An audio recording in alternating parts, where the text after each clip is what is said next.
देखिए, बिहार में लोकसभा का बिगुल बज चुका है। लोकसभा की तैयारियां में सभी पार्टियां जुड़ी हुई हैं और इस बीच एक बड़ी खबर निकलकर सामने आ रही है। AIMIM, मुसलमानों की पार्टी, स्पष्ट शब्दों में समझे, वो 3 सीटों पर अपने प्रत्याशियों के नाम घोषित कर दिए, जिसके बाद अब बिहार की राजनीति में खलबली मची हुई है। 3 सीट जो है वो काराकाट, दरभंगा और शिवहर है। अब शिवहर के गुणागणित को हम समझाएंगे, फिर काराकाट से जो प्रत्याशी बनाई गई है, महिला है, उनके बारे में चर्चा करेंगे। देखिए, जो 3 प्रत्याशी घोषित किए गए, हालांकि आपको याद होगा कि AIMIM जो है वो पहले 13 सीटों पर प्रत्याशी उतारने की बात कही, फिर उन्होंने कहा कि हम एक ही सीट पर प्रत्याशी उतारेंगे, वो किशनगंज होगा, और उसके बाद फिर चर्चा आया कि 3 सीटों पर 3 अन्य सीटों को, किशनगंज के अलावा 3 अन्य सीट होंगे जहां पर AIMIM जो है वो चुनाव लड़ेगी, और वही 3 सीट में दरभंगा, काराकाट और शिवहर है। अब तीनों के पहले आपको नाम बताते हैं प्रत्याशियों के। दरभंगा लोकसभा सीट से मोहम्मद कलाम, शिवहर से पूर्व सांसद सीताराम सिंह के बेटे राणा रंजीत सिंह, जिसकी चर्चा हम लगातार करते रहे हैं, और काराकाट से प्रियंका चौधरी को अपना उम्मीदवार बनाया गया है। इससे पहले पार्टी के प्रदेश अध्यक्ष अख्तरुल ईमान ने ऐलान किया था कि AIMIM बिहार की सिर्फ किशनगंज सीट पर लोकसभा चुनाव लड़ेगी और वे खुद इस सीट से उम्मीदवार होंगे।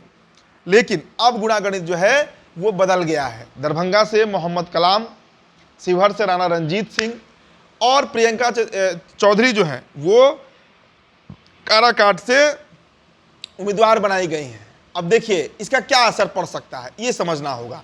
दरभंगा जो है वहाँ पर भी मुस्लिमों की अच्छी खासी संख्या है, बड़ी संख्या मानी जाती है, और दरभंगा सीट पर अगर मोहम्मद कलाम उतरते हैं तो आप ये बात मानकर चलिए कि वहाँ के जो मुस्लिम हैं उनको एक बड़ा विकल्प मिल रहा है, जिसके चलते वहाँ पर जो महागठबंधन समर्थित प्रत्याशी होंगे उनको एक बड़ा नुकसान उठाने को मिल सकता है। लेकिन हम शिवहर पर चर्चा कर लेते हैं पहले। शिवहर इसलिए क्योंकि वहाँ पर कई प्रत्याशी हैं। एक तरफ योगी अखिलेश्वर दास हैं, तेली जाति से आते हैं, वैश्य बाहुल इलाका है, ऋतु जायसवाल को टेंशन दे रहे हैं। तो दूसरी तरफ जो 6 विधानसभा क्षेत्र हैं शिवहर के, चाहे रीगा है, ढाका है, बेलसंड है, मोतिहारी का जो मधुबन है, शिवहर है, चिरैया है, उसमें सिर्फ अगर ढाका विधानसभा को हम पकड़े तो उसमें 1.5 लाख मुस्लिम वोट है, और वहां पर करीब करीब 2.5 से 3 लाख मुस्लिम मतदाता शिवहर लोकसभा में है। और जिस तरीके से राणा रंजीत सिंह पिछले 2 सालों से अपना खूंटा वहां गाड़ कर बैठे हुए हैं, उनके पिता सीताराम सिंह 2004 में वहां से सांसद रहे, बिहार सरकार के मंत्री रहे हैं, उस एरिया के उस इलाके में रॉबिन हुड की छवि रखते थे।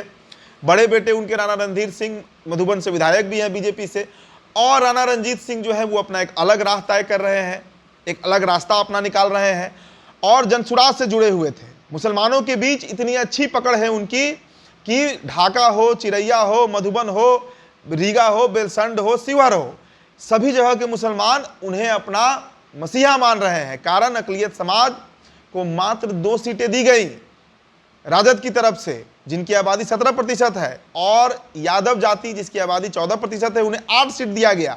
5% वाले कोयरी जाति को 5 सीटें दी गई।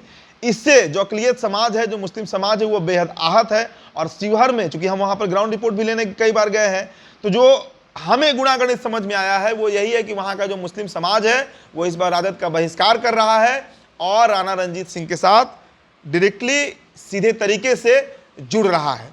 तो ये हुआ शिवहर का गुणागणित, मतलब राजद को वहां बड़ा नुकसान ऋतु जायसवाल को हो सकता है। और ऋतु जायसवाल का बयान भी इस पर आ चुका है, जिसका बड़ा रिएक्शन निकलकर सामने आया। राणा रंजीत सिंह ने भी कहा कि भाई, अक़लियत समाज पर किसी का कॉपीराइट नहीं है, अक़लियत समाज को अपने बच्चों का भविष्य सोचना होगा कि आखिर शिवहर में ये दुर्दशा क्यों है, मोतिहारी में क्यों है मुसलमानों की ये दुर्दशा। चलिए अब चलते हैं प्रियंका चौधरी जो काराकाट से बने। देखिए, काराकाट में 1.5 लाख मुस्लिम वोट हैं, ये हम लगातार 3 दिन से कह रहे हैं, और वहां पर प्रियंका चौधरी जो है वो AIMIM की प्रत्याशी बनाई गई हैं। अगर वो 1.5 लाख वोट करता है तो वो सीधा नुकसान जो है वो राजा राम सिंह को होगा, जो कि प्रत्याशी बनाए गए हैं भाकपा माले के, यानी महागठबंधन समर्थित प्रत्याशी हैं, वहां पर उम्मीदवार हैं। तो 3 लोकसभा सीटों पर खेल खराब होगा महागठबंधन का, यानी राजद का, कांग्रेस का और भाकपा माले का। तो 3 प्रत्याशी घोषित कर दिए गए हैं AIMIM की तरफ से। आगे क्या क्या होता है, AIMIM क्या और सीटों पर चुनाव लड़ेगी, इस पर भी हमें नजर बनी रहेगी। फिलहाल इस रिपोर्ट में इतना ही। बहुत बहुत शुक्रिया।